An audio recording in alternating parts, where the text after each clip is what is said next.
The Goddess of Spring is definitely the darkest of all of the Disney Silly Symphony shorts that I have seen to date. It's fantastic, but without question, not what I was expecting. This was released in 1934, directed by Wilfred Jackson, with music by Leigh Harline, who's done a lot of the Silly Symphony music.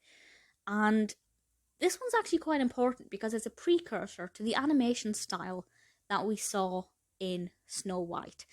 This was, I don't know if it was created solely as an experiment, but certainly the character of Persephone, our goddess of spring, was used as a trial so they could practice getting Snow White's movements correct.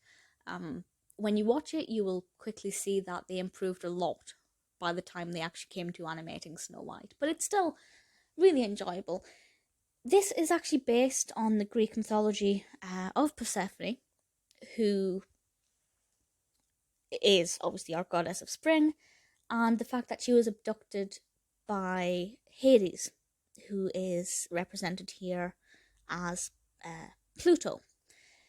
And basically, it starts off with our goddess of spring, Persephone, in this beautiful garden where we have all of these gorgeous flowers and young animals, and everything's beautiful. And then Pluto, god of the underworld, snatches her and tries to make her his queen. And it's very dark. The animation style for this character of Pluto is quite eerie. As I said, definitely the darkest from Disney that I've seen in the Silly Symphony series.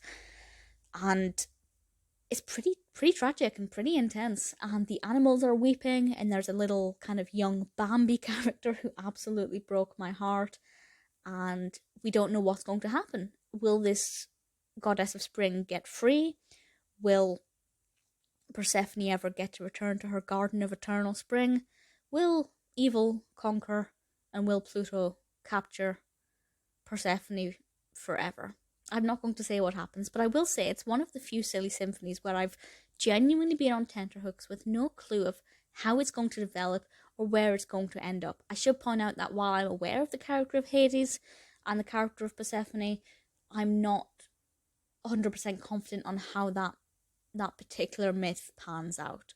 So not only did I not have any expectations for this, but I also can't tell you if it's exactly following the myth. If you do know, please feel free to let me know either way.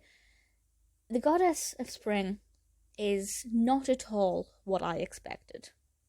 I was expecting a bright, fluffy Disney Silly Symphony with maybe a little bit of rising action to keep things interesting. What I got was the complete opposite. Certainly it's interesting. Definitely not bright and fluffy.